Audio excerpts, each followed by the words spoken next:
You're watching WFWA, PBS, Fort Wayne.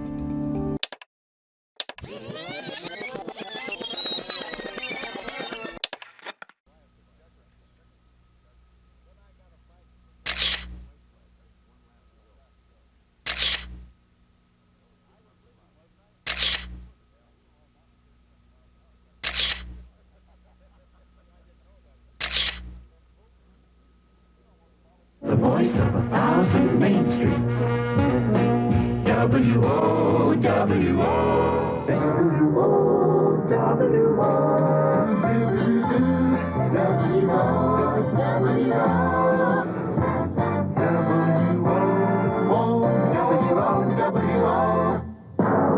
Whoa, where the legends live. I know you'll all remember this, how I would always have a lady serve breakfast on my show some morning. And this happened to be April Fool's Day. Say it. And I had a telegram from Sammy Snead, or one of the famous golfers at that time up at Milwaukee. He said, "Bob, I'm playing in the Milwaukee tournament, and I would like to serve Nanny Berry pancakes on your broadcast this morning." And I felt honored, and I'd never heard of Nanny Berry pancakes. So all morning long, I said, "Folks, we have a delicious breakfast this morning. Our host is Sammy Snead, and he's serving us delicious Nanny Berry pancakes." And 5 minutes before the end of the show, at 5 minutes before 10, the studio door opened up, and Jay Gould walked in with the entire staff, and they surrounded the console, and Jay leaned down to the mic and said, "Severs, what are you serving for breakfast this morning?" "Oh," I said, "Jay, we have a delicious breakfast. Sammy Snead is serving us Nanny Berry pancakes." He says, "Severs, you know what nanny berries are, don't you?" I said, "Well, I imagine they're delicious." He said, "They're what sheep leave in the pasture."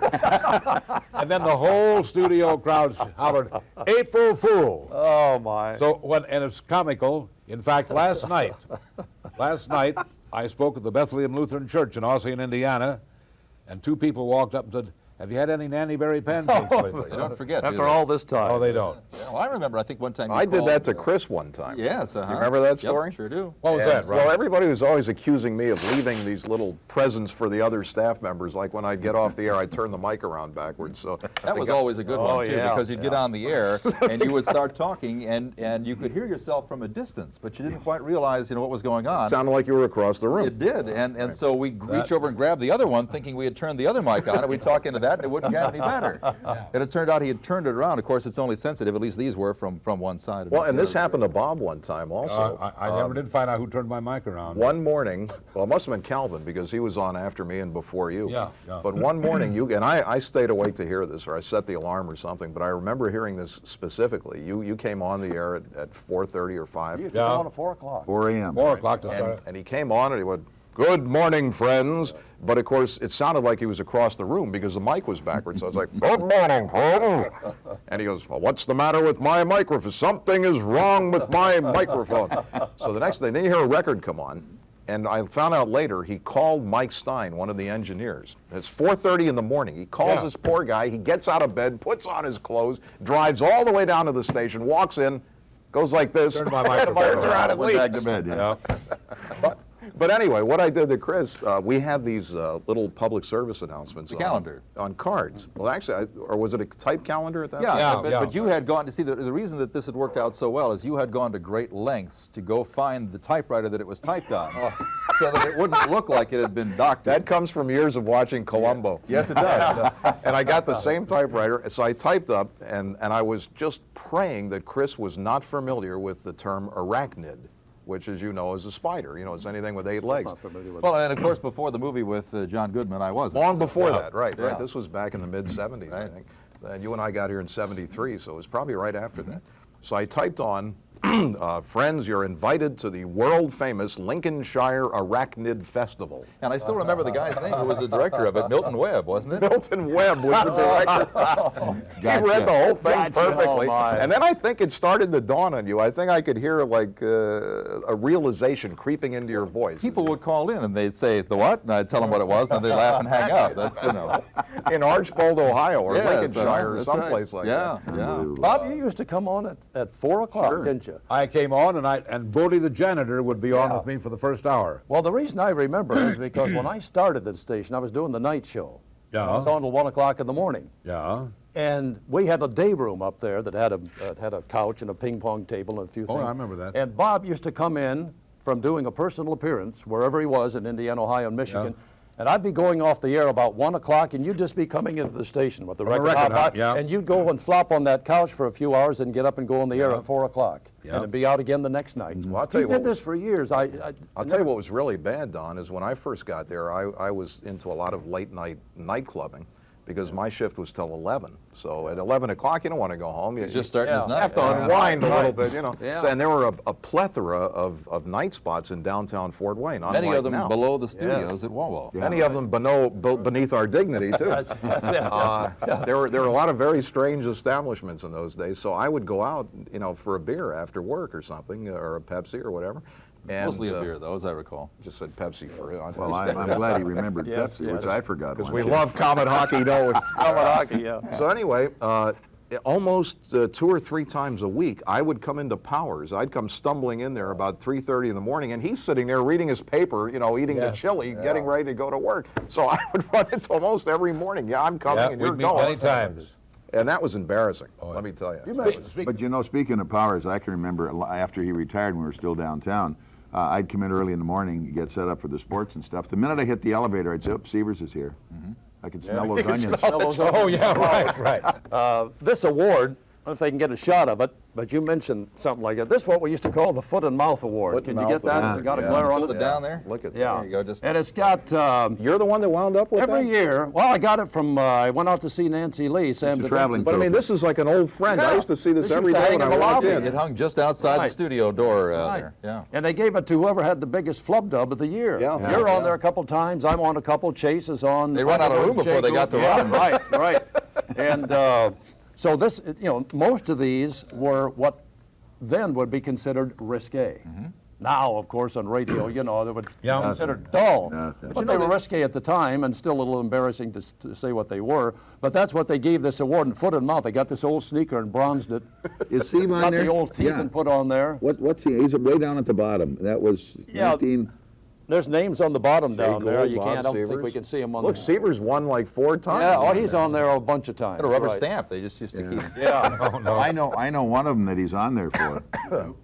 We used to have a program that Bob engineered called One Moment Please, which was a man on the street show down at boy. Baber's Jewelry right across from the old courthouse. Oh, yeah. And he used to do it Tuesday, Wednesday, Thursday, Friday, and he had Monday off, so I would do it on Mondays. And on days when the weather was good, it was really fine, but boy, in the middle of the winter, there was no worse place in the city of Fort Wayne than on that corner. Wasn't that a miserable corner, Bob? Well, we were at 5 locations. I started out with the M. Boyd Theater, which is now the Embassy. Yeah. Then from, let's see, the Roxy Grill, then the Grand Leader Corner, and then Walgreens, and we ended up The Baber the Corner, Baber yeah. Corner, yeah. So this day, I was riding the board for Bob, and there was nobody downtown. It was about 20 below zero. There was a huge blizzard going. You aren't going to tell the story of the Saturday Evening Post. No. No, this is kind of the show must go on type. Yeah, that's right. This And, I is the mean, clean one. he is just grabbing anything that'll stay still long enough for him to talk, and he corners these 3 ladies. And I mean, they were gracious as could be as long as he could hold them, and he tried everything he could think of. Every Yeah. Oh, I- question, keep him talking, keep him talking. Finally, they were saying, Gotta fill up the Bob, time, sure. Bob, They were we're freezing. just getting cold. And he says, ladies, he says, I know. He said, I just appreciate the fact that you stopped by here. He says, I know. He says, I'm freezing to death myself. He says, and you girls must really be cold with no pants on.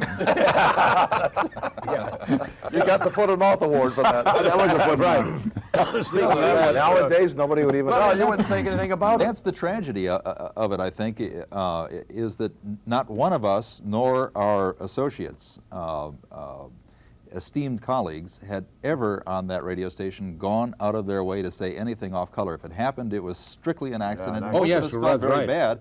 bad in our attempt to protect That's that right. radio station That's from right. that And it was type brought of to your attention by the quickly. powers to be. But Chris, yes. it wasn't even protecting. What it was, I think, was the ethical code of broadcasters.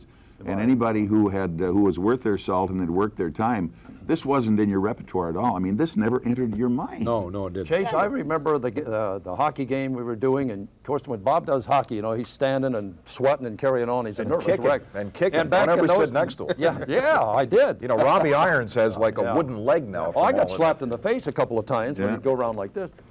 And the only other guys in the press box in those years were Bud Goldmeyer and Carl Wiegman, Yeah. two newspaper, and they were right close to us, see. And we were sponsored by who, Coke or Pepsi? Oh, but you better say Pepsi. Okay, sponsored by Pepsi. Now And cut that out. Yeah, and Bob, in all of his excitement, you know, how quickly the breaks come, see. Blah, blah, blah, he scored, oh, let's take a break now and have an ice cold Coke.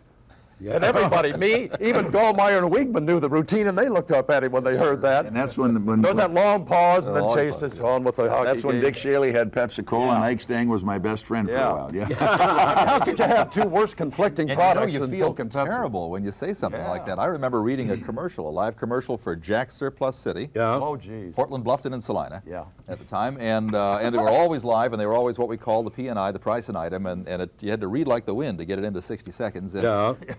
and I get halfway in the middle of the Jack's Surplus City commercial, and there was a competing sponsor at the time that I used to have to separate the Jack's commercial from. It was called Bargain Warehouse or Bargain City. And I get right in the middle. I said, all this available right now at Bargain Warehouse. After I just said, and I felt terrible about Yeah, that. oh, yeah, right. It does make you Well, feel Bob, like a fool. Bob, you found a way to get around all that with the Salamone thing. I wish you'd carry on with that.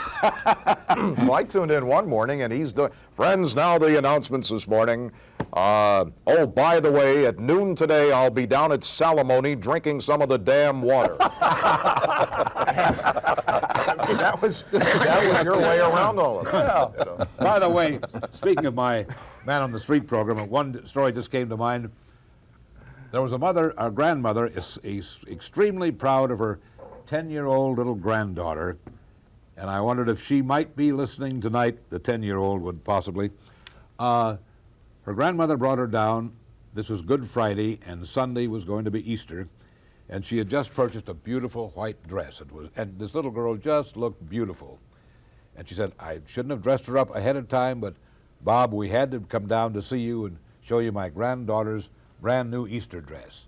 And I was admiring it, and just then a flock of geese flew over and assaulted us, shall we say, and just covered that little girl's brand new Easter. Oh, my God. And on my microphone and on my tie, and I never forgot the looks on that little 10-year-old girl. You know, They must have been using the Norton Bob site if they... Oh, and it has actually happened, and nothing I could do about it, but Oh, no, it practically no stopped way. the show that day. I got a story for you, Chris, that I'd love to hear you tell, because you were there that day, and I think you were in the room when Bob was broadcasting at the time, but the famous WoWo anniversary party or birthday party at the Civic Theater. Do you remember that, the Civic Center? yes, the Performing Arts Center. 50th anniversary, March of Performing Arts 19, Center, thanks, Don. March 1975. With Jay Gould Yeah. and Bob, who was on the mic at the time, and Jack Lose was playing the organ from our Comet hockey days. So many of us. But this is a priceless story. This is.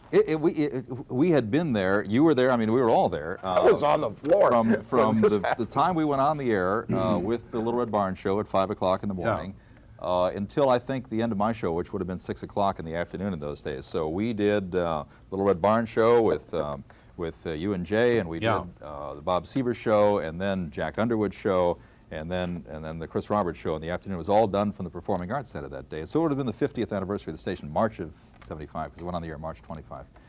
And, you know, as many of us who are announcers do, when we ask a question of somebody, we expect while they're answering it, sometimes we try to think of the next question. Oh, sure, right. You Think know. ahead. Right. And we were all tired. And Bob, you were the only guy who had to work that whole day because you were doing interviews on everyone's show. And you were doing an interview on my show in the afternoon as you had know, done. if this is something funny that happened to me, I don't even Well, recall. it was humorous at the time, only because of the timing Don't blame you involved for here. not remembering this one. Yeah, as I recall, Jack Lose, who played Coliseum organ for He was our music director and had live shows on the station. That's right. Jack was playing an organ provided by Fred Myers, the Yeah. Remote Organ Company, at the Performing Arts Center, and he was going to do a number. And live radio here, I'm sure the way it used to be long before I got in it, but you had asked a question of Jack. You said, well, now Jack Lose is here with us right now. Nice to have you here, Jack. What are you going to do for us? And while you asked him that question, you were thinking, what am I going to ask him next? And he was trying to be humorous, and he said, oh, I think I'll go home. And you must have thought that was the title of the song, so you grabbed the mic away from him and said, fine, why don't you go ahead and do that? and it was funny because he looked at you, he was kind of startled when you didn't know what to do. And you didn't realize that you had a joke, and the rest of us were on the floor. You didn't know whether to play or go home. I think Bob actually was looking behind him. I think somebody had tapped him on the shoulder. That's what it was, yeah. You know, he said, what are you going to do for us now, Jack? And then somebody distracted him, and Jack, seeing that, Jack Lowe's thought, okay, this is my chance to get a jab in here. He said, well, I think I'll just go home, forget the whole thing. Fine, go right ahead. See, there by the grace of God go all of us, though. Yeah, that's right. Yeah. Great story. When Tommy Dorsey passed on, at that time our program director was Guy Harris. And Guy was a sort of a fellow, when he got he was just instantaneous with ideas, very impulsive. So we had hardly read the news that Tommy Dorsey had died. And here's Harris across the window in the engineering side, and he hands me this thing to read. When I read it, it said, Tommy Dorsey, his passing, Bob Chase will host a documentary on Tommy Dorsey tomorrow night at 8 o'clock live. Hello. And he's sitting there and he's just over there laughing. And we don't have anything on paper yet. He's the only guy who thought about it. We had a super salesman by the name of Ralph Latham. Yep. He gave the idea to Ralph Latham, and before there was a word down, the whole show was sold. And I think it was George and Kate's at bottom. Yeah. So then we start on the telephone all night and all day the next day. And all of us were involved. I got started, and I decided to look into the background, and I knew Tommy Dorsey hung around Toots Shores an awful lot when he was in New York City. So we call, and I explain who I am, and this gentleman comes to the phone, and it was Toots Shore. And I told him what I wanted, where could I find these people, this, that, and the other thing. I would like something from him to add to the program. He proceeded to give me a phone interview about Tommy Dorsey and all the things that had happened. And so it was just beautiful, you know. And he said, Bob, he says, we really appreciate this because we dearly love Tommy. Would you like anyone else? And I said, well, who do you have? And he says, just a moment. So pretty soon, hello, who's this? This is Nat Cole. Oh, my. Boom. Yeah. And I do Nat King Cole. And then Toots Shore comes back on the phone and he says, Bob, there's nobody else here I don't think you could use right now, but is there anyone else that you would like to have? And I figured, go for broke. And I said, Frank Sinatra.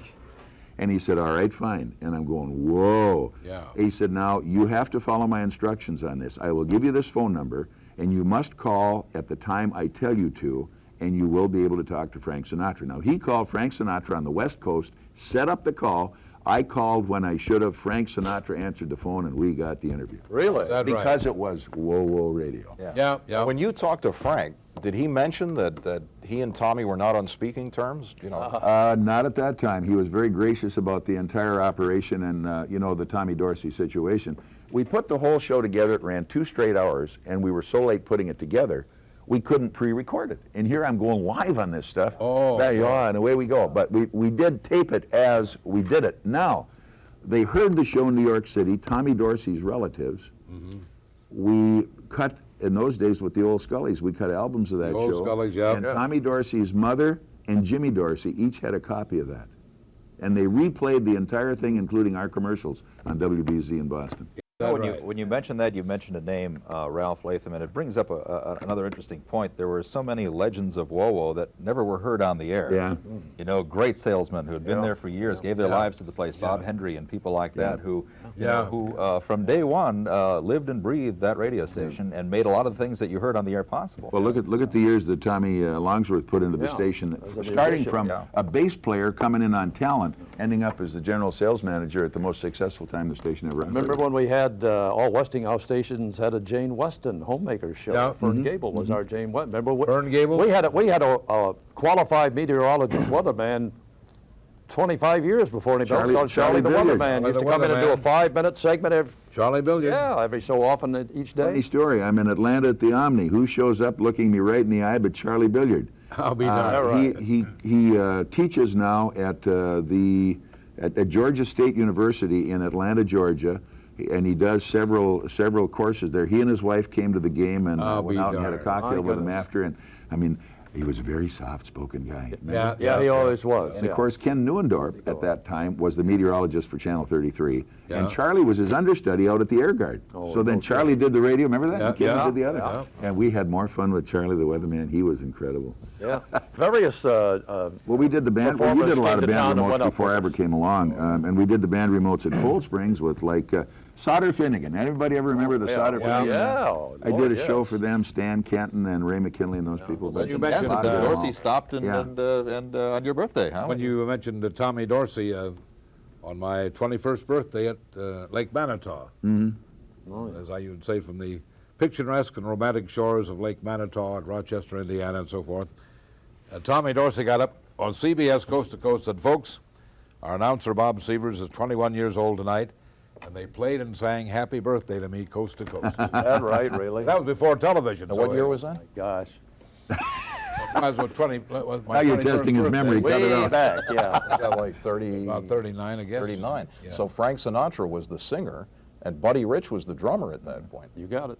in the you Dorsey go. band. Probably so. That was I would See, have at that time, I would have done anything to have been around Look at then. that. to Yeah, see so that. would I. 4 legendary guys on that stage. You had Frank Sinatra, Buddy Rich, Tommy Dorsey, and Bob Severs, and none of them Severs, were legendary yet. That's true. One of those legendary people that worked with you for so many years, Jay Gould. Oh, yes, whose right. name comes up, and he pulled some dandies, and the one I remember. I told you the Nanny Berry handshake. Yes, you yes. pulled on That me. was him that, Well, that started it, huh? I remember when, I think it was either the morning of breakfast or dinner, on one of those. And of course, Bob always sat at a table like this with his microphone and console, and Jay sat across the room at a table with a microphone. They faced each other.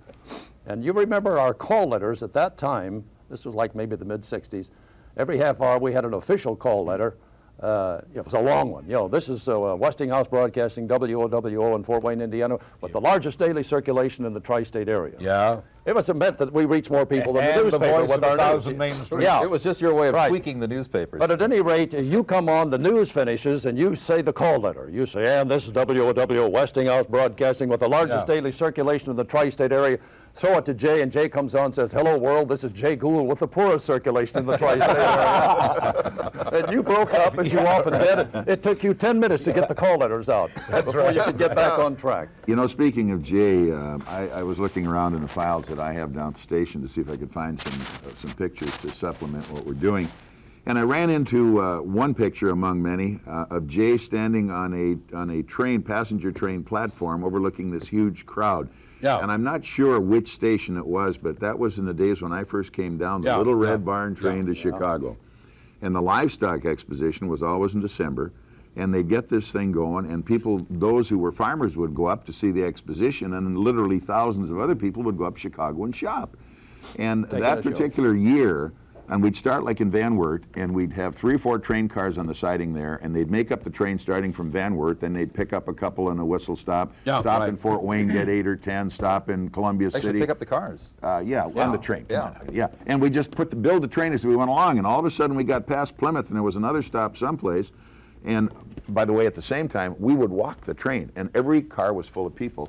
And we pulled into Union Station. We had 26 cars full of passengers, and the middle mail car, remember Sam and Nancy, Jack and Roy, they used to play all the way up, all the way back, and all we'd the way have back. coffee urns, donuts, Yeah, yeah. big bales of hay and the whole thing. And they had to split the train in half and put in, you know, each section at Union Station. It was the largest passenger train that ever entered the approach tracks to Union Station. I was telling it to our farm director this morning. He says, wow, he says, now, son of a gun, I have a heck of a time filling the bus. He said, You got here when? That was a fun trip. 53. 53. Because I'll tell you, I remember, I might even have a copy of Don Chevrolet's audition tape from 59, would that have been? Yeah, It was darn good. It was Yeah. real good. Right. You did a newscast on that audition tape that I would compare those days and these days to anyone on network Well, radio. radio was different in those days. Yeah, but You know, it was. If it I was might good. say, when I first came here, and Bob will appreciate this as well, I have you that didn't at even home touch somewhere. the air until you'd been here a week to indoctrinate. And plus, we had engineers. All you had to do was call for the mic. remember You this? didn't do anything. Yeah. Remember that? Oh, yeah, yeah. The Westinghouse policy. policy The policy manual, yeah, yeah. There was You a know, I policy- never did Volume see that. one. Can I? No. Volume 1. yeah. Volume one. There was a policy in there for everything. Yeah. Yeah. You know, how you'd conduct yourself on the air, how you'd play But the I- music, what you'd Wait, remark remember about our and so con- forth. Get back to Contracts. Bob's story and then finish. Oh, I'm sorry. So go anyway, ahead. it had taken me a week before I finally got on the air, And our newsman that night, Marv Hunter, had the night off, so they let me do the 10 o'clock news, which used to be for the Deerwood Grocery. Yeah, Deerwood Grocery. Bluffton Grocery Company. Bluffton. And so this one story I get into, I get the story written, and all of a sudden I take a look at it, and as I'm reading it, it's a story about the mayor of Fort Wayne, and his name was Harold B-A-A-L-S. And so I proceeded to put the story on the air, and I said, Mayor Harry Bales, ta-da-da-da, and away we go. Finished the sportscast, the newscast, the phone rings in the newsroom. Whoa, News, Bob Chase, please. I said, yes, speaking. He said, son, this is the mayor, and he says, the name is pronounced Balls. Now, did looking at the policy manual remind you of that story? That's Yes, what it did. I'm wondering about that. Let me see. That's under special section. I'm sure they made a policy after that happened. After that It happened, probably no doubt had about it. its own chapter, I think. You know, speaking of policy, one time I accidentally said here on Whoa, boy, and I was called in the front office immediately. Yeah, Now, that right. was how many years ago, though? Oh my, well, maybe 30. 60s, yeah. Yeah. And don't you ever call this station Whoa. No way could you say that then. Because that policy No way. changed just before Chris and I got here with Al Mitchell, I think. I got nailed on that by Carl Vandegrift. And you know, when we were back with the heavy schedules, once when we threw the networks out in the mid-'50s, we were NBC tight and just had a few live shows during the process. We began to break in like a half hour at a time with music, and then we'd fill an hour. And I had the swing shift, so they were driving me crazy because I'd work one morning, 3 middays, and 1 late. And every time they'd stick a new half hour of music in, guess who'd get it? And so we'd end up cranking all this stuff and putting it together. And then the schedule got very busy. Now, figure today what you would do when their policy said under no conditions will you for any reason ever double spot, and you had 15 spots an hour. Now, that means play a commercial. A record, a Back-to-back commercial, a record, a commercial. You illegal. If they caught you- 20-second PSA, which was mandatory. Yeah, and I mean, 10-second you couldn't have promo. double or triple spot. It was right on the law. It was exactly that policy that made Bill Drake's whole career, who revolutionized That's true. radio. Yeah. You know. I mean, just from a business standpoint, though, this company went way overboard. Westinghouse did to cost themselves a lot of money. Yeah. You know, they really did, because they had a standards and practices person that you'd have to call to approve the commercial copy and things like that. Remember her name? I remember that name, it just popped in my mind. Jerry McKenna. Sure. Remember that name? Yeah. Did you know the funny part of that manual? The NAB copied the NAB manual from the Westinghouse policy manual, so we were the leaders. Bob, in you terms- recall when the lawyers from Westinghouse, New Yes, York, used once to a come year. in Sure. every so often after the payola days during the right. 60s, and we'd have to go into a meeting with them for a couple of hours, and they every do and don't that you could do and not say, and say who you could go out and have dinner with, no record pushers, no nothing. We actually had a morals clause in our contract. Yeah. That if Well, you were... You know, in those days, if we had a record that was slated to be a hit record, if it had the word hell or damn in it, No going. we'd throw it out. No way would we have that on the We air. couldn't play Louie Louie on the air. We couldn't play Double Shot of My Baby's Love on got the air. We could special play them at permission- record hops, but Special none of them- permission for Jim Croce. Yeah. I was just going to Yeah, say... right, Jim I Croce. was going to say, remember when they cut the crap out of Kodachrome? The word, yes, that's right. The word. Eve of Destruction. Literally. You know, We also play had that. the labels on the records so set up that certain records couldn't be played during That's certain right. hours of the That's day if right. it was number one. Yeah. If it didn't fit the category, no way. Right. could And you know what? They did well with that. They did well with that. I mean, there was a stack of those policy manuals when the ownership changed from Westinghouse in 1982. There was a stack of them, and they were all being thrown out. And I glommed onto one of them only because I thought, gee, these people have thought this out pretty well. And there are some Right. things that we can take from that, eventually, if I ever got my own stations or whatever, that I could use that for. And it's a very valuable piece. You were talking about Jay Gould a minute ago, and Jay was, Chris, I don't know about you, but I always looked at the station as a big family, and Well, we especially for you and me, who came from out of town. Yeah. I know, Don, you were here from I came from Well, South South Bend. Bend. South Not Bend, different. and Just Bob down the from pike. Marquette, right? I'm a Youper, eh? The Yuba, way up in there, there. Yeah. But Bob is the only one, really, that actually was born and Homegrown, raised yeah. here. Yeah. So I always looked at it as a family. Jay Gould was the grandfather. Bob was the father. People like Bob Chase and Jack Underwood and Don were our uncles. Yeah. And then you and I were like the kids, Kids, that just were coming up. You through the were ranks. kids then. Well, that's right. I was 23 Back when then, I got yes. here. That's right. Yes. You know, but when they used to hire a disc jockey back in those years, it's unbelievable what they used to go through before they would hire one. I remember getting a call from Cal Bullwinkle, the program director, one day. over in South Bend, and wanted to know if I'd audition. I did And I that thought, gee, too. whoa, you know, because even though I lived in South Bend and worked at Notre Dame at the station, I listened to whoa like everybody. See, Bob Chase, I listened to every afternoon. Jack Underwood, Bob in the morning, Saturday mornings with the hit list and all that Top stuff. 50? Yeah. And don't forget our friend Sam DeVincent. Sam DeVincent. Well, I was going to bring him up later. And I cut a tape from where you heard that tape, audition tape, and sent it over. And from that point on, I must have made 5 trips over here from South Bend just to have meetings with the program director, with Ed Wallace at the time was the general manager, and Tommy Longsworth, the same, feeling you out. And it took me down to the Scottish Rite there to have lunch down there. And back and forth and back and forth. From the time they contacted him until he called and said, you've got the job, was probably over a month. Plus, you know, we And got then I did involved the in it, opening yeah. show on the scaffolding out there with all the skylights hanging on, and I was on that rafter up there with an engineer telling me where I could stand. It was snowing and raining, you know, and I got a microphone, a bare mic with no rubber on it, so I'm getting shocked, you know. Where was this on Whoa Fire Escape? When they were fixing the third thought, floor scaffolding, remember? Are you sure Dick Clark started this Well, one? yeah, right. And I was up there for 3 hours, scared to death during that opening show. And Hire me to be I had the Oh, same my. deal. They put but me that's up. what they went through to hire DJs. They put me up at the Keenan Hotel, and I came in every day and auditioned, you know, each night. Yeah. And I remember the first time I ran into Sam DeVincent, and I had no idea. He could have been the owner of the station for all I knew. And Sam is standing in the hall, and I'm carrying a briefcase. In fact, this very same one that I had with me today. It looks like it. Yeah. I'd say what? So anyway, so I walked up to Sam, and I said, hi, Ron Gregory. I'm brand new, and I hope to be working here in another week, but I'm auditioning right now. He says, before you say anything at all, he said, put that briefcase down on the floor. Now, I don't know who he is, so I'm playing along. You know, it started creeping into my mind. Maybe this guy is like an escaped lunatic or something. Yeah. He says, put that briefcase down. And he says, now, step over it. I was thinking, who is this guy? What? He's wearing a tie. He must be important. But, you know. So I literally stepped over the briefcase. And he looks at me and says, oh, I see you're just getting over the grip.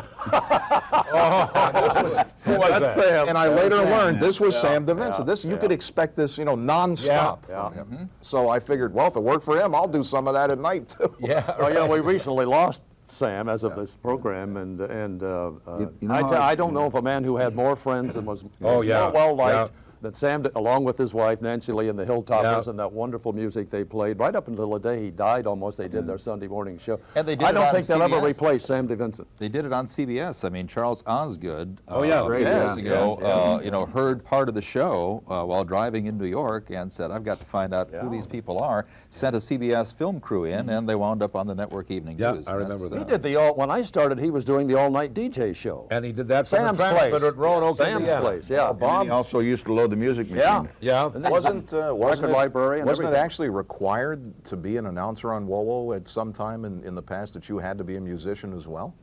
Didn't the two kind of go hand in hand? No, I never. I don't think so. No? I was never a musician. But it just worked out that most of the broadcasters at our station Yeah. were also Got something musicians. going. Yeah, that's right. You know, Well, a lot of them were members of bands and musicians, and then when we because they were cut out playing our live in the live studio. talent, it was another giving Right. them something to do Yeah. if they had a passable voice. I know where I first ran into Sam was the day I walked in the door on a Saturday here in June 1953 for my first audition. And in the lobby, there was a Westinghouse washer and dryer, and there was a big sign over the dryer. Sam and Nancy were expecting their first child. And so they ran a big contest on the air, and they were going to see if anybody had the name that they liked to name their child. And whoever's name was selected, remember that, Bob? Yeah, yeah. They would win this Westinghouse washer and dryer. Well, I think it was almost about the time I started, about July 1st, when Larry was born. And that was, you know, Yep, and yep. I haven't seen Larry for a long, long time, and I did see him after Sam had passed away. Yep, yep. I was just totally impressed with What the a wonderful talent this boy, kid yeah. has. Wow. Can he sing or can he Oh, he certainly And can. write He's- music and Yeah. Tremendous. skip off the old block. You know, Sam and I, down through the years, about once a year when we're going someplace, we'll relive a story that we experienced coming back from one of my record hops one night in Maumee, Ohio. We decided to come the short way and take the country roads, and we got lost. And somewhere around Defiance, Ohio, but way out in the country, we stopped the car and I got out and I couldn't see the lights of any city. We looked at the stars. We said, the next farmhouse that has a light in it, we'll go in. So down the road, here's a farmhouse with one light in the front room, and Sam and I walked up to the door, and here's a little elderly lady rocking in a rocking chair, and we thought she had her cane on the floor. So we knocked on the door. First thing she reached down, the cane turned out to be a shotgun. She must have been expecting you. And Sam and I took off running and never did meet her. But we relived that story I don't know how many times. Shotgun. The night. Then we had to drive. Then we'd get out the first horizon where we'd see some city lights.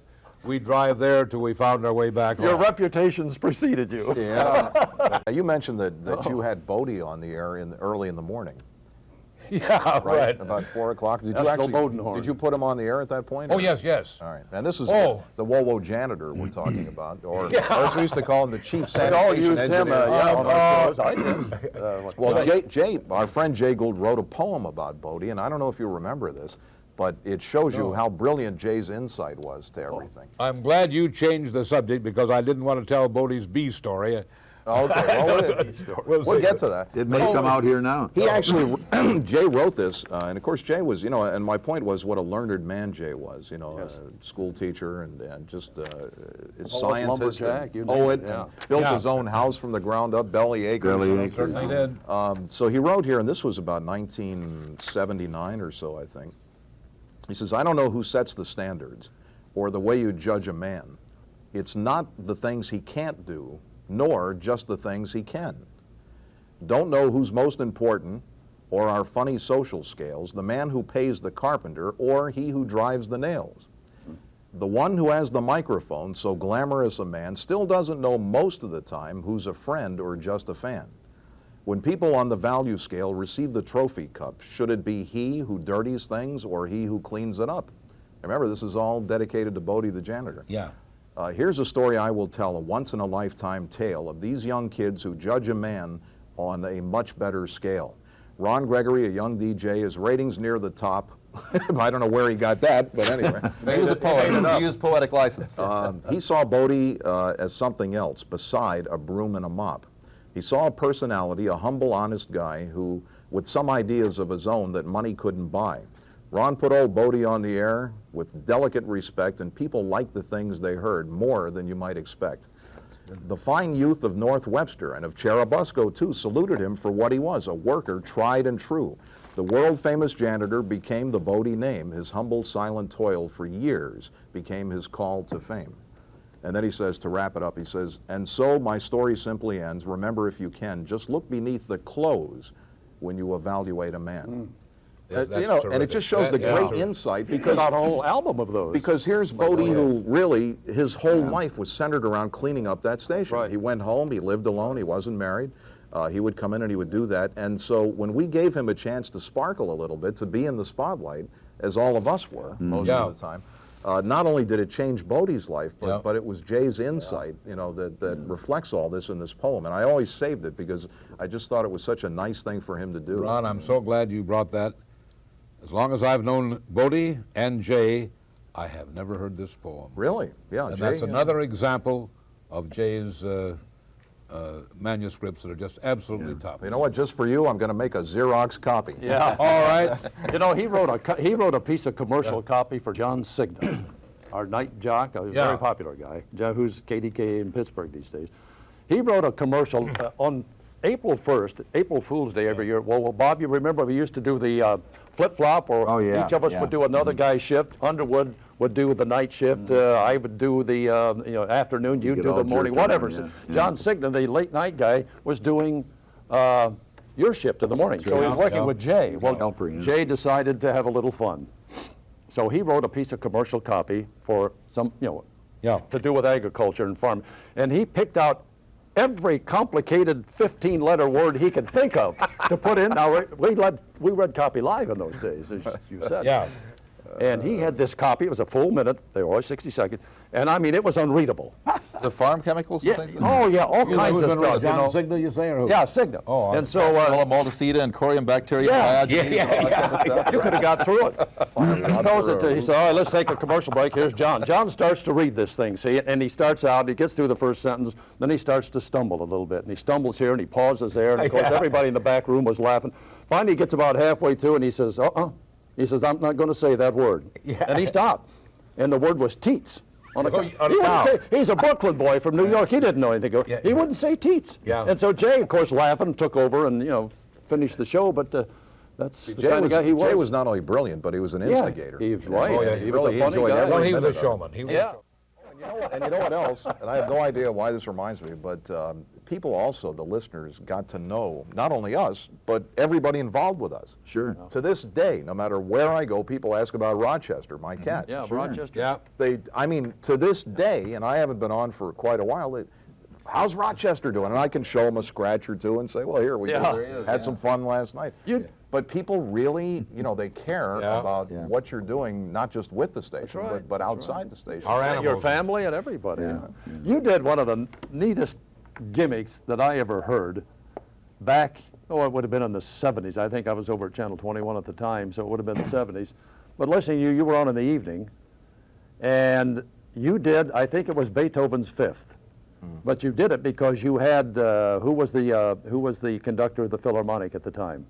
Fort Wayne Philharmonic. You had him on, and you played that, or the modern version of it, and he talked through it and Talked about explained it. I think that each was part, Ronald- what it was. I think it was Ronald Ronald Andrade. Andrade. I mean, you had to, Andreka, you had to hear it to appreciate it, but I Yeah. remember that was the most But, you guys enjoyable remember thing. more about my show than I could ever remember. Yeah, I mean, well, Because what we were doing Well, at ours, night we you were, were we were actually asleep, able to yeah. listen to I don't you. remember any of this stuff. You and Chris have come up with all these memories. You were asleep on the job most of the time, so you didn't remember I was anything. locked out on the fire escape. Yeah, right. You know that fire escape, I climbed that thing, I had only been at the station probably, when did the Wolf and Dessauer fire happen? Oh, gee. But anyway, it 55 was, maybe? yeah, no, it was early 8:30? 60s, Yeah. 1960 60s. maybe. Anyway, 58. I used to come in on a Saturday and do the 5 and 6 o'clock newscasts. Yeah. And then later on, I went on and did my DJ show. But I went in, and at that time, there was only myself and one other person in the station. I don't remember who it was. And all of a sudden, boy, in the newsroom, all these lights start flashing and buzzers and police and fire radios going off. And there was a fire at the Wolf and Dessauer building, which was abandoned there in Washington and Yeah. Washington and Calhoun, right? Yeah. And so, I tune in, I'm listening, and boy, all of a sudden, all this stuff's coming in. I'm hearing the sirens outside through all these soundproof walls we were Yeah. in. And finally, I went on the air to do the 5 o'clock news, and I made mention of it. And of course, the phones are ringing like crazy, with reports. And I was going nuts. I finally got on the horn and called Hal Cessna, the news director. Yeah. He came in and brought somebody else, and of course, we got coverage. And they gave me a mic, and in those days, we didn't have cordless mics or anything else, Oh, no, we didn't have Gave me a cordless. microphone and got some extension cord, probably 500 feet of it, and wanted me to go up on the roof where I could see from the top Yeah. of the Gaskins building. And I went out and climbed the world famous fire escape with that microphone, got up on the roof, which I didn't know if it boy. hold me. That was an old building. It was Yeah, pretty right. And froze to death. yeah, right. Old fire And escape got was up pretty there rusty. and called a play-by-play of that doggone fire down there. And of course, the streets below were all police, firemen. They even brought out some troops because, they had to maintain such a wide area Yep, there. yep. And that's when that darn thing See, burned down. this is one thing So I'm calling play-by-play of a fire. This is one thing I couldn't believe when I got here, is that the radio station had no windows. Not one single window. And when we got there, Well, you Vandy couldn't- had him in his office and Tommy had him. Yeah. Oh, I didn't do us any good. the audience couldn't They call were locked directly into us in those days either. They had to go through the switchboard to Switchboard, call yeah. us. But I always wondered what the heck is with this world famous fire escape Yeah. thing. And then it dawned on me the first month I was there, they didn't have any windows. You had to go on the fire escape to see what was going on. They had them in the front because that's where I did that third floor opening premiere show of mine outside of Vandy's window. But on not that. back in the news area. Yeah. No, not Or then they the took them out of the studios. front. No. Then they took them out of the front. Actually, yeah. Yeah, So- they did. They covered them So up. one night I was out there actually checking the weather because it's the only way you would ever know what was going on. And the wind blew the door shut, so I'm stuck out on That's all right. I remember the record's playing. And Yeah. Bodie the janitor, the records were, 2.5 minutes? Yeah. So I know I'm dead. I'm dead now. There's nobody in the building with You Bodie. hear the that? You hear janitor. that sound? Yeah. Exactly. Yeah, sure. Bodie's in there with the vacuum. He goes, and I'm out there, come here. So he stops the vacuum cleaner and he comes over to the door without opening it and he goes, who is it? Well, I said, Oh, my. it's an airmail delivery. Open the door. But I couldn't believe a station that didn't have windows. We told a guy one time, Sound the like a all-night song guy. by Steve Lawrence, doesn't it? Yeah. Station without windows. Windows without doors. Yeah, we told the all-night guy that who was really impressed when he came to the station. He figured, well, I'm working for the big time now, Westinghouse, 50,000 watts. We told him that there was an executive swimming pool up on the building. That was Ken Moore. It was Ken Moore, yeah. And we didn't know if he believed it or not, but we just told him that and went on. And several months later, after the snow thawed, the ceiling started to leak, and there was water in the hallway, and he wrote on a little discrepancy paper there so that the boss would see it the next day. He said, better go up and check that pool. I think it's beginning to leak. So evidently he bought it. Gee whiz. Oh my gosh. Unbelievable the way they. Well, remember we used to, before there were tape cartridges, before we went on the air, and of course your log, we were sold out commercially, Yeah. you know, from beginning to end. I mean, there were no breaks without commercials. And so before, all the commercials in those years were on those transcription records, anything We'd from have to that take a size tack to like this this into size. the studio. Yeah. And then you had them with what we call donuts, where you'd have to cue it up and play part of it. In the middle, you'd have to read live copy, and then the record would pick. We had 6 turntables, When I think 3 what on we each had to side do- for records and transcriptions. And before you went on the air, you took your program log outside the studio where all these transcriptions. You went down, you got them all up. It was that high, you'd haul them into the studio and set them down. And then eventually they came in one day and said, we got some new equipment. We got tape machines. Now the audience probably don't know what we're talking about, but they're tape cartridges that you popped in a machine, Like the old just hit a 8-track, button, so. and of course it was so much better. The first time I ever, they were. the But first, I mean, there used to be a hassle to well, get the first ready. time a CD ever came in, I tried to play the back of it. You know, The B-side. Yeah, when it stopped, I tried to turn it over and I said, "What the heck is this thing? Won't work." Yeah. And I did the typical engineering. You know, Yeah. Many of us thought compact disc was a back problem. You Yeah, know, yeah, And right. then, well, you know, back again before we cut the network out, we used to have the soap operas, and they'd come in on transcription by the week. Oh, yeah. And they had the cue lines, and you'd sit there and you'd have your commercials all queued up. And whenever the cue line came, you'd throw the commercial, and you'd zigzag and re-cue the transcription, Yeah. and then you'd let it fly again. Well, when you had nothing to do, you'd sit in the library and you'd go through the whole week, and there might have been a minute and a half of new drama, but heck, you had it figured out all week long. Yeah. I remember yeah. I used to announce Linda's first love. And she had 17 loves while I was her announcer. And Mary Foster, the editor's daughter, the third serial I announced was One Man's Family. Oh, yeah. Oh, one man's family. That was a great show. Gee whiz, yeah. Yeah, Who was that? Tenderleaf Tea had that? I think it was. Yeah. At 7:30, when I was doing the afternoon show, and John Sigmund then was doing the evening show, Yeah. I went on the afternoons when took Bob Chase's place when we went off into promotion. And every evening we'd have an exchange. When I was signing off at 7:30 and he was coming on, we'd do these corny jokes. You know, we'd think up a joke and we'd tell them, we'd break up laughing, you know. Yeah, And people used to get a kick out of that. But Signet used to tape those, and he has all of those on You're tape kidding. in Pittsburgh. I've never gotten a copy. I'd love to hear them again, though, and see what those 7:30 p.m. joke exchanges sounded like, you know, from the other side. Yeah. But I never have. Well, you know, People another used to thing, get a kick out of that. Another thing we used to do, when we, at least in the Fabulous Four era, when it would be Father's Day, our wives would come in and tape our Sunday show. Oh, yeah, yeah. And Yeah. we'd run the show for them, and they'd do the announcing and the whole thing. Oh, It- yeah. It used to be a lot of fun Oh, to do yeah. that. Again, just another human element, another dimension of what went And on. our family parties out at Hilger's Farm on yeah, 30. yeah. Boy, I'll never Summertime. forget, speaking of something, boy, I thought I was going to get fired one time. I was doing my afternoon show, and my wife and my son and daughter were up there, Deb and Chip, for whatever reason. And anyway, my son Chip was just a toddler, you know. So I'm standing there at the console with all the controls. As people know, you got controls for turntables, microphones, everything. And I've got Chip, and I stand him up there in front of me, and he hits the master switch that knocks the console off the air. Oh my gosh, and suddenly we were dead, and I didn't know why. Yeah.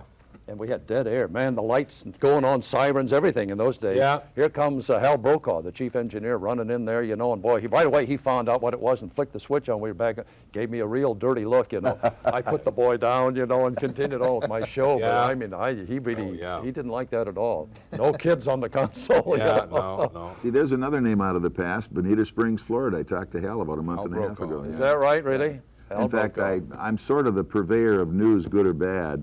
And of course, with Cal Stewart, Bullwinkle, and Hal Cessna, and Brokaw, and a couple of the other people from the old times. Yeah. Whenever something happens, unfortunately, most of it, you know, on the negative side, Yeah, yeah. I give them a call, and they're all functioning, faring very well. And, Gosh. part of the old group from way back when. Yeah, gee whiz. That's well, those are names out of the past, and everybody at Whoa was a personality. I don't. Including the janitor. And some of them still are. Where else was the janitor a personality? At one time, they all left the building and left the only personality in it. Did you ever hear that story about the gas leak? Oh. You know, when you were in that studio, and this was in the not the newest building, but one of the central building downtown,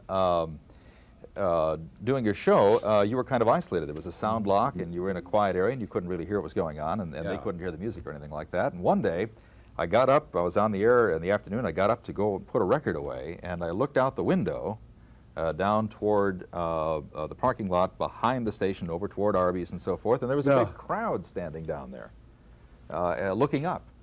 And I thought, what are they looking at? And I thought, well, maybe they're working on the building or something, doing something interesting. So I put the record away and I went back and sat down. And curiosity got the better of me, and I went back over and I looked, and I thought, gosh, there's something going on here. So I walked out of the studio and walked down the hallway. And the place was absolutely empty. It was abandoned. And now I'm thinking, oh, these people are going to play a trick on me of some sort. There was coffee on a desk and the steam was still coming from it. It looked like a Rod Serling movie. Yeah. And as I went back then and looked out the window, many of the faces that work at the radio station were down there looking out. And just then, the door to the studio burst open, and a fireman was in there, and he had his coat on and another coat. And he said, you got to get out of here. He said, there's a gas leak on the second floor, or the first floor, and he said, it's filled the whole building with gas. Oh, boy. And he said, we've gotten everybody out of here, but he said, they were all in such a hurry to get out of here, they must have forgot about you. So he was going to put me under his coat, and just as I was about to, I put a longer song on, figuring, well, who knows, maybe we can come back in. And just as I was about to get that coat on and head for the fire escape, another fireman came up and said, we've got all the windows open and we've got it pretty well aired out now. But when they all came back in, I said, well, thanks a lot for thinking about young Chris. Wow. Oh, man. I thought when you started with the gas leak story, it was going to be another episode with him with the chili at Powers. But You know, before you mention that, I never had chili at 3 o'clock. All I ever had was, well, maybe if I came back from a record hop, I would. But you would bring it back for the other guy. Yeah. Oh, yeah. But I couldn't face one of their hamburgers at 3 o'clock in the morning. 3 o'clock in the... To this day, I still don't But like I'll tell you, breakfast. you know, when you're in the right mood and everything is perfect with the world, that's the best thing in the world, is one of those power. I agree with that. Oh, man. You know, That and their I chili, agree with that. oh, And their wow. chili is good, too, but Yeah. I have that at noon or something. But oh, yes. Bob, remember we used to have again, before the opening Comet hockey game every year, different promotions. We used to have the broom ball hockey game where we had a soccer ball and we had brooms, and we'd have the radio TV against the press people. Right. Keep in mind there was only 4 radio stations and a couple of TV That's right. stations, and we go against Goldmeyer and all the newspaper people. Yeah. And you know, you thought that was easy, running up and down with your street shoes on that ice back and have forth. no traction. I mean, that was really, were really. in those too, Yeah, aren't you were they? breathing hard, you know. tough. And of course, Goldmeyer always played in one of the goals. He was a goal Yeah, team. we could never get one by him. Yeah. But that used to be fun. People used to get a kick out of that. And we also, I remember when we actually had on ice skates and shot, hockey pucks at you. You were in goal. And I've got a picture somewhere. You're in goal. You're laying on your back on the ice. You'd fallen down. Sigd and myself are in the In fact, picture. he cut his his right. eyebrow, yeah. And we were actually on ice skates that time, playing Yeah, I hockey, remember shooting the- hockey yeah. pucks at Chase in the in I goal. remember I was foolhardy, You know, got out on ice skates one night. Chase moving in there about like Methuselah when a shot would come at him. You Yeah, know? but they were coming pretty slow. Yeah, they were coming pretty slow. Well, I'll bet you one thing, on our way home, and in the next week or so, we'll all think of a number of stories we should have thought of today. Oh, indeed. You know how they, There are 8 Been fun million reminiscing, stories though. in the Summit City. yeah. Probably on the whole staff, though, the only guy that was ever streaked was Severs. That's the one story we forgot to tell. Yeah. And I know who they were, by the way. You know, for a long time. I those- still don't know who they were. I do. That, It wasn't me, though. and I was doing the Montgomery Ward commercial, I know at the time. It was 2 of our sales guys, and I won't mention their names, but I'm- ES and... I'm sure Latham would be one. And EY. wasn't Yes, it? that's right. Yeah. Yeah. You mean Ron Latham was I'm not one? mentioning any names. But you know what was funny about that is in the middle of that call, you had Earl Finkel on the air with you. Yeah, Errol Finkel. And Earl says, Bob, what's going on back there? And Bob says, well, Earl, you'll never believe it, but there are two two people just ran through here naked. They streaked me in the middle of my show. And Earl says, well, are they male or female? Bob says, you know, I'm so shook up I didn't even notice. I forgot to look. How can that be? How can you not notice? All they had were paper bags. Then later on, I called Montgomery Ward and apologized for breaking up and laughing on their commercial. And they said, don't apologize. We had more comments on that than any time we've heard about on the radio. Sure. I remember when Chase broke you up with the pith helmet. The pith helmet. Yeah. We had helmet. That We was had very those simple, too. Yeah, we had those safari hats for yeah. a promotion. They had our names on the front. I still got mine at That's home. the up in first closet. time, though, I'd ever heard of them called a You pith were helmet. sitting there at the console, and Chase was over at the news desk across the room, and you had that thing on your head. All of us did, because we were getting ready to go out to Franke Park for the promotion. And you sat there during right after the news, and right, chit-chat, right. and you says to Chase, you said, Bob, what do you call these things? You know, Chase just said, that's a pith helmet. And there was a long pause, and then you started to break up. He was gonna- And it took you 10 minutes again before you ever could even get our call letters in because you kept laughing so hard. You know what I And re- then Bob yeah. said to, and then Bob Seaver said to Bob Chase, I didn't know you had a lisp. But you know what that set up, though? That was a promotion we did. We were working for the Children's Zoo back when Earl Wells was just putting this whole thing together, and WoWo had a tremendous hand in making that thing go. Right. Right after that, they put me down in front of the station, if you remember this or not, in an animal cage with a whole bunch of monkeys. Yeah. Yeah, yeah. Yeah, I vaguely recall that. I've And, forgotten about that. we had some of the secretaries downstairs, and I had to stay in that thing and broadcast until 1,190 people signed a petition to get them out. And I'll never forget that, because I'm thinking, you fool, what have you done? But then when I got in the monkey cage, all of a sudden this line started from 128 all the way up to Calhoun Street, all the way down Calhoun Street. gosh. In 25 minutes, we had 1,190 signatures. Try that on today. I'd forgotten about Unreal. that when And you man, those broadcast, monkeys. yeah. Remember the year the Yabba-dabba-doo. lion cubs were? Remember the year the lion cubs were biting your legs out there? Were biting your pants? Yeah. And we thought they were going to rip them off. Yeah. Hatches and scratches. Duke and Fry wound up in that monkey cage one year too, Oh, and did he? so did Carol Ford. Yes. Remember Carol? Sure. She was in there too. So that was one that they liked to do a lot. They, you know, every year they'd find one of us, Yeah. some sucker to go in. We put Siggy up on the High Ranger, too, Yeah, outside right. the front window. Yeah. There's a picture of in there in the picture collection of us throwing you in the water tank out at the Sport Vacation and Boat Show. We did a promotion out there where we all had to, I don't know what it was, but we were all wearing women's brasiers. Signa and me, Bob, you were under. I didn't have one on, did I? I might have thought it up, Yeah, but you yeah. wouldn't catch me in those. And anyway, we were jumping in the water. I don't remember exactly what the promotion was, but anyway. It's Marv Albert Day, I think. I got a picture of you going into the water right in midair, leaping right into that water. Was brassiere on? With a brassiere. Well, I don't think you had it on at the time, but I mean, we had it on to start the promotion. Well, you were an incredible subject for promotions, Bob, Oh, because indeed. you would go along with anything. You were a heck of a trooper, and like you still are. And I remembered that day when we had the Halloween night opening for Comet Hockey, and you had to ride a tricycle and go to the barrel and get the apples. And by the Oh, time Donkey Bob got could- to yeah, the middle yeah, barrel, the water was all over the ice, and all he was doing, he could spin the wheel, but he couldn't go anywhere. He just kicked that thing over and dove right into the barrel, and up he comes with an apple. Half of an apple. Yeah. Remember when they had the rodeo out at the Coliseum? Stunk the place up something terrible. They put about that much dirt on the bottom and had a rodeo. Yeah. Of course, all the That's when he droppings rode and the donkey. Well, that's when we rode the Well, burro. okay, I was thinking yeah. the donkey game we played at Indiana Oh, Tech. no, we played a donkey game, but we had a donkey race out There at was the dirt on rodeo. the floor. I know Yeah. that I Right. fell on. And we were supposed to milk a cow. And they had Jay Gould, of course, had a cow there. Jay was in his big high-top swamp boots and his cap and the whole bit out there, you know, a real farmer. Right, And we were first all time he'd supposed- ever seen a Yeah. real cow. We were all supposed to milk a cow, and none of us knew how. I know it, man. I got down with that little stool and started pulling. I couldn't get a drop out of there. Signa didn't even know which one to get a hold of. Don, You know, that he was didn't know That was anything. a bull. I hate to In tell fact, you. I had on a face mask and everything wonder because you I got so wasn't going to get kicked. I had on hockey pads, the whole bit. And then finally, of course, Jay, after we all tried, Jay sat down there and boy, there it comes. Man, that milk's just flying out of there in that bucket, you know. Jay had a joke on that. I'm glad you didn't get into that. I was worried for a while. I'll tell you when we stop Teats. recording. Oh, my. There will be outtakes, folks. You know, from Bob Severs when he started, which he was there doing breaks before 36, but officially in 1936. If you put on his up to headphones, you today, hear when Morse Bob code. Chase is still at the station, that covers 62 years. But, you know, I enjoy what I'm doing. Yeah, you do. If you couldn't, people say, what the heck are you doing working? For heaven's sakes, get out of there. And I say, hey, Once it's I no am fun. having fun. I mean, this Oh, is sure. my life. It's kind of like retire from what? Yeah, exactly. Yeah, You know, Yeah. to what? I mean, we travel in the summer all the time. I love sports, and of Yeah. course, the hockey's still available. And I have an exceptional situation where I am at the present time in terms of I'm practically my own boss. You know, come and Yeah. go as I please, do my stuff.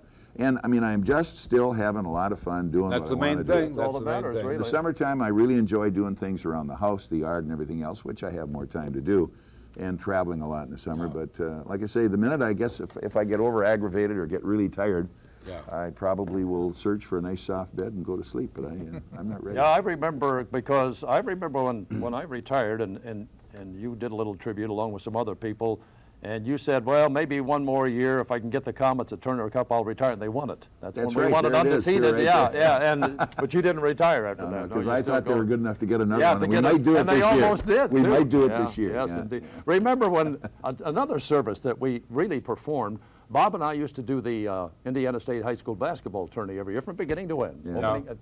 This one there was a lot of schools, so the sectionals. Yeah, 600 and some Yeah, schools. right. Right down to the state title game, and we would do those, and we would get so much mail and phone calls from displaced and traveling Hoosiers who lived anywhere in the country, out of the country. They could follow the Indiana State basketball tourney on Wobo. They couldn't Yeah, get it yeah. any other way. They but would have big meetings in Florida in some of the cities, Yeah, and get all the together. Hoosier people would get together. and listen to us do the state You know, tournament. it's funny. The first tournament I did was the 1953-54 Milan-Muncie Central game. boy, yeah. Little did I think at that moment that was going That to was be when they won, wasn't it? such a prestigious thing that would live forever and ever. Yeah. Yeah, they made the Hoosiers movie on Yeah. that one. Wow. In fact, just as an aside, I was doing an interview with a fellow from the Toronto Globe and Mail, and he asked me some things I had done, and I indicated that I had also done that particular game, and he said to me, oh, he said, was that you in the movie? And I said, no. He said, well, there was a Fort Wayne sportscaster in the movie. And I said, no. I said, it was a very good friend of mine, Hilliard Gates. Well, he says, how come you didn't get the job? And I said, well, they were looking for an older fellow. And Hilliard, I used to kid Hilliard about Yeah. that a great deal, and he was probably one of the greatest friendly. And he was an old Wowo man when he started out He in this started business at right Wowo, away didn't in he, the Bob? 40s. Yeah. Came down Exactly. from yeah. Muskegon. Came from Muskegon, Michigan. He yes. and John Hackett and I would have breakfast. He learned a lot of his sports from John Hackett. Yeah, he was My a great gosh, guy yeah, himself. yeah, he was a wonderful, wonderful guy. It's just So time we- marches on, doesn't it? We've been there, done that, and still doing it. Yeah. Well, listen, can we set aside some time to do this again in 10 years? In 10 years. Yeah. 10 years from today. Don't call me, I'll call you. Don't call me, I'll be in Years, heaven. I'll be 10 doing years. funeral home That's commercials. 2000 and what? Something. Whatever. Right. Let's we'll be Well, back. Yeah. It's been more than Yes. than fun and a pleasure. It's been a lifetime, and Yeah. thank you all. Muncie, Bronson, Marion, Paulding, Portland, Kindleville, Antwerp, Glasgow, Vernon, Columbia City too. Wabash, Bryan, Hartford City, and Garrett, Albion, North Manchester, Ligonier, Salina, and Winchester. They're all part of a great place, and Walling is a great place to be. WRWR. 1190 is up there. 1190 is high. Who said man wasn't meant to fly? Give it a try with Wowo. Wowo, you're a winner. You've got Wowo. 1190 OWO with the greatest air show. Wowo on earth. WO. Whoa, whoa, where the legends live.